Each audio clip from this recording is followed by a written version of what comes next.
What happens here in the next 15 minutes could change your life or the life of someone you love. A musician and his doctor are about to get real. The musician, Eddie Z, musician, producer, kidney transplant recipient. The doctor, Dr. Matt Ellis, medical director of transplant at Duke University. This is where music and medicine meet for a simple, easy to understand conversation that could save your life. Welcome to Kidney Real Talk. Well, good morning, and thank you for tuning in for another episode of Kidney Real Talk, where music and medicine meet. My name is Eddie Z, and my esteemed co-host is Dr. Matt Ellis, and we have a really fantastic segment for you today. Around the holiday season, everyone's giving gifts, and we're going to talk about the most important gift of all that you can give, giving the gift of life. And we have our really great guest today. Miss Debbie Gibbs is in the house with us, and she is an expert in what we're going to talk about today. Good morning, Debbie. Good morning, Doc. Thanks for being here. Debbie, what brings you to our studio today? Thank you, and good morning to you. Well, I'm here to talk about something that I've been doing for the last 21 years, and that is working in the field of organ donation and transplantation. I work for an organ procurement organization, LifeShare of the Carolinas. I've been there to be 21 years next month. Wow, that's a long time to be doing what you're doing. And Doc, how are you today? Good morning, Eddie. I'm excited for another trip together here today. We're going to talk about an important thing, which is kidney and other organ donation. www.kidneyrealtalk.com. As usual, you can follow along on the website. The website and the radio broadcast intersect, so anything that you miss, you can catch up on the site. We're going to jump right in. Here we are. It's just after Thanksgiving. People are putting Christmas trees up. People are going shopping. We just had Black Friday pass, Cyber Monday, all this kind of buying material things, thinking what your loved one needs. And I don't know that there's anything that can measure up to giving the gift of life. And I'm here to tell you, as personal experience, I was given that gift, the gift of life. And if it wasn't for that, I wouldn't be here today. A year ago, I was in a wheelchair. My health was failing. I had no use of my legs. And here I am a year later doing a radio show. So I am a prime example of how amazing it is when you give someone the gift of life. Let's jump right in. We need donors. Debbie, tell us about the need of donors. Why do we need them? Well, unfortunately, there are about 123,000 people nationwide who are on the waiting list for various types of organ transplants. And because of the shortage of donors, there are 22 people who die on a daily basis. And, that's, people whose lives could be saved if there were more donors. I read a statistic that every 10 minutes, someone's added to a transplant list. Every 10 minutes, someone surfaces that they need an organ, and you tell me that 22 people die each day waiting for an organ. Those are scary statistics. There's hope. You can donate. You can be part of this. Are those, Doc? You deal with this every day in what you do. Is that transplant list? Is there certain people that are on it? What's common? What's not common? What do you run into? What do the percentages show us? Well, so as Debbie alluded to, the waiting list that we report is over 120,000 people, and that's for all types of organs. That's for kidneys, that's for hearts, lungs, livers, pancreas, small intestines. So one point about donation is when you donate, you could really impact a lot of different folks because of all the different organs that can be donated. What I deal with mostly is the kidney portion of that, which is the biggest chunk of that list. And one of the big things to point out for the people who are waiting on the list is that because there's so many more people on the list than that we're transplanting each year, the waiting time for a kidney transplant is really long. So we're here to ask people to think about donation at the time of their death so that we can have more donors and so that we can impact positively more people's lives by getting more transplants done. So specifically today, we are talking about deceased organ donation, that little box on your license that you check that says you want to be a kidney donor, but there's lots of other ways to do that. Debbie, you were specifically involved in a very, very famous organ donor case. You were involved in the Chris Henry story. Please elaborate. Tell our listeners about that. The Chris Henry story actually was brought to the American public in 2010 on Thanksgiving Day by CBS. For those of you who remember, Chris Henry was a player with the Cincinnati Bengals who unfortunately died here in Charlotte in an unfortunate accident. And his mother made the decision to donate his organs. And because of him, several people's lives were saved and enhanced. And he's just one example of how one individual can save the lives of 8 people.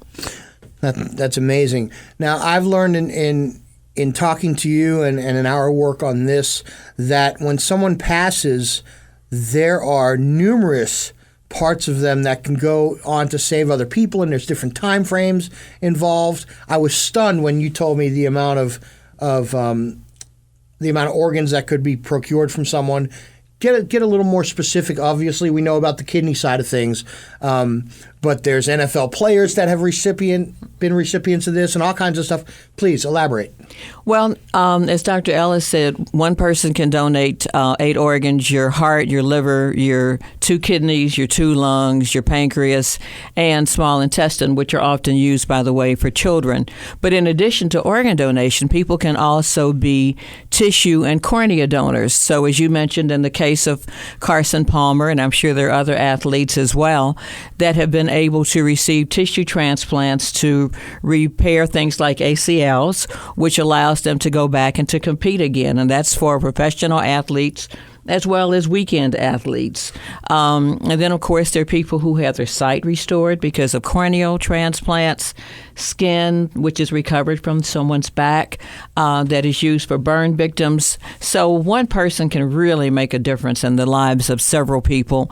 And, if once you're dead and you can't use them anymore, and particularly people thinking about cremation, why not help someone else? I was going to get into that. www.kidneyrealtalk.com.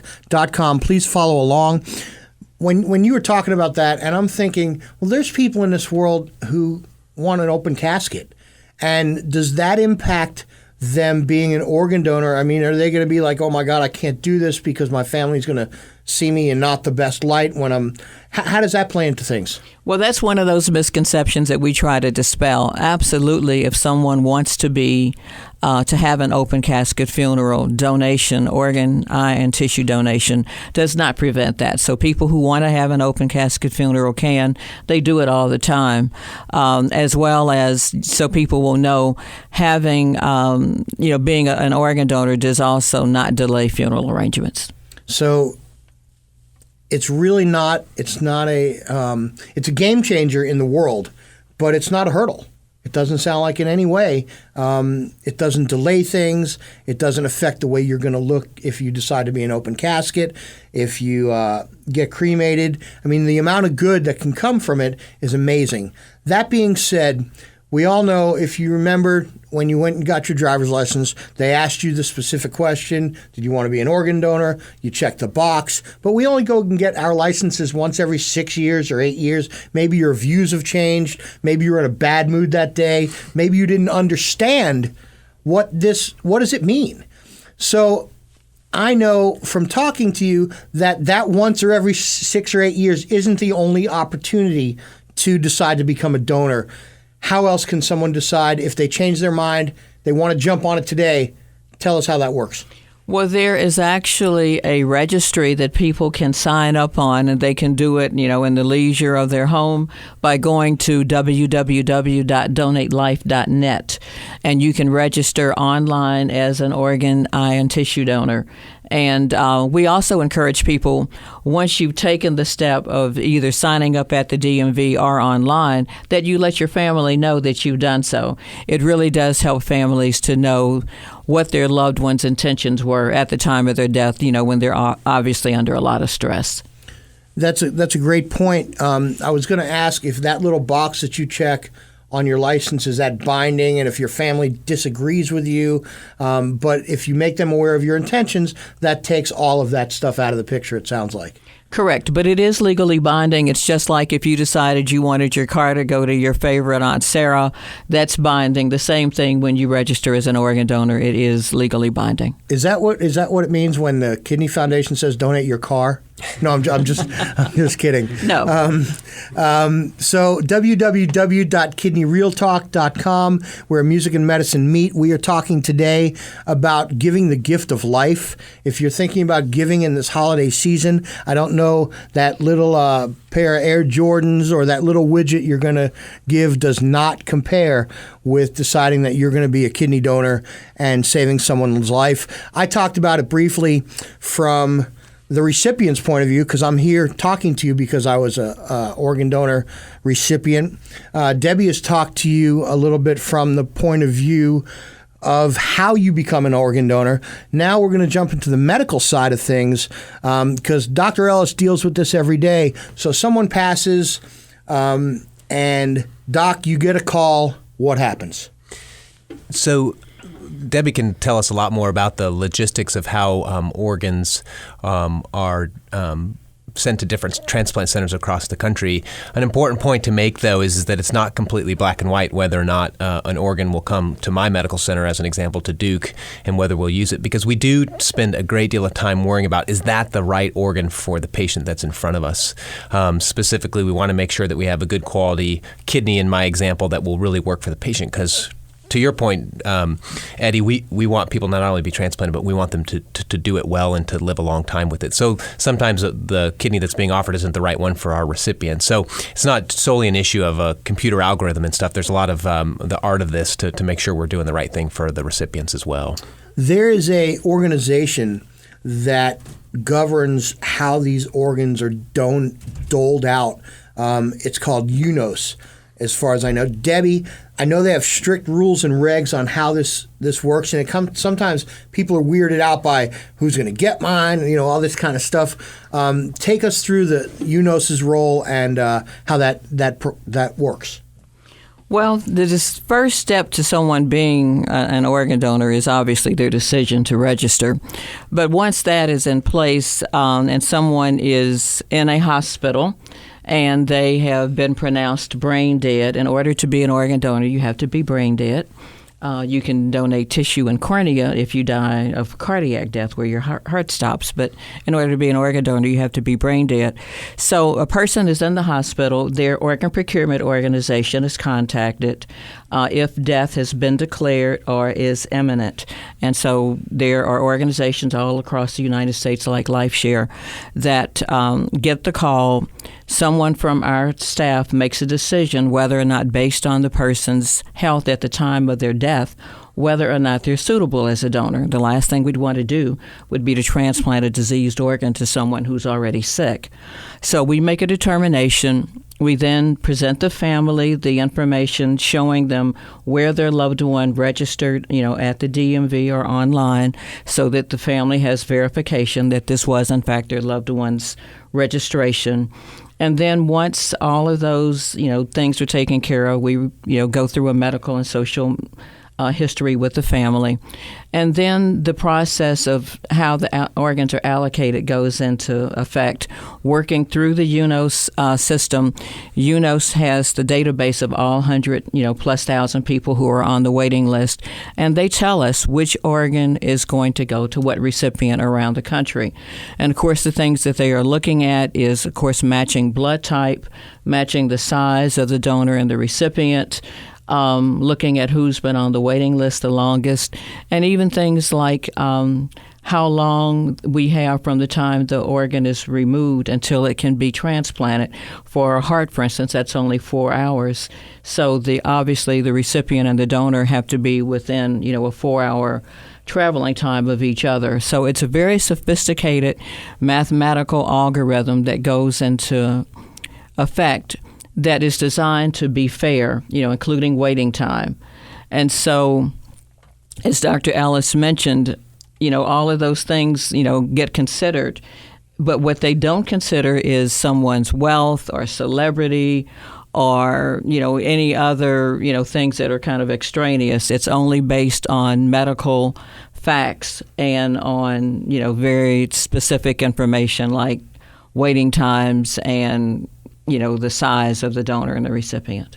Awesome. Speaking directly to that, you had mentioned someone's health as a determining factor. I'm wondering about their age, all these kind of things. Someone might say, "Oh, I have diabetes, so I'm not going to be an organ donor," but that doesn't necessarily, by any means, exclude them from being a donor, does it? I'm glad you asked that. Absolutely not. We have donors from age newborn, and the oldest I know of was 91. Wow. And we often see people who, turn 50 and they automatically exclude themselves and say, "Oh, I'm too old. Nobody wants my organs." Or you mentioned someone's diabetic. If someone is diabetic, then no, we're not going to use their pancreas, but their lungs or their heart or their liver might be in great shape. So we recommend that anybody who thinks that donation is a good thing, who wants to help others, designates themselves as a donor, and the medical professionals will sort that out and will make the determination at the time of the person's death what can and cannot be transplanted. www.kidneyrealtalk.com, talking about giving the gift of life. Being an organ donor. As usual, you can always reach Dr. Ellis and I through the website. We will be glad to answer any questions that you have. If you have questions for Debbie, send those off to us, and we'll get the answers from the experts. This is a question you need to ask. This is a question you need to ask yourself. Do you have it in you to save the life of someone else, especially when your days on this earth are done?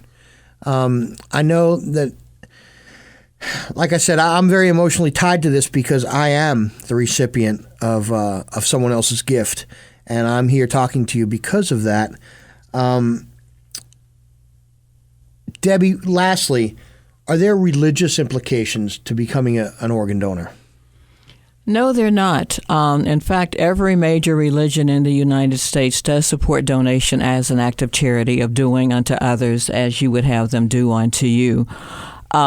So you can find what every religion says their position is on organ donation. It's, easily available on the internet. But, you mentioned the question, when you think about it from a religious standpoint and doing unto others, if it was your child who needed a transplant, would you accept an organ? And so if the answer is yes, then we think that people ought to consider maybe donating to help someone else's child or someone else in their family, because when someone gets a transplant, as you know, it doesn't just help that one person. It involves the entire family who gets to celebrate another birthday or to see a child graduate, or, things that we take for granted. But for someone who is waiting and they don't know if they're going to get that chance, that second chance at life, it really is something to think about. I call it my transplantiversary. Yes, absolutely. Every May 14th. It's my second birthday. It's so I've regressed. I'm now like 2 years old. Okay. www.kidneyrealtalk, giving the gift of life. I can't tell you, if you're thinking about giving this holiday season, at least consider it. Become a donor. For Kidney Real Talk, for Dr. Ellis, for Debbie Gibbs, thank you so much for tuning into another episode. And this weekend, while you're watching football and you see Carson Palmer out there, remember, the only reason he's out there is because someone donated. Have a great day. And happy holidays.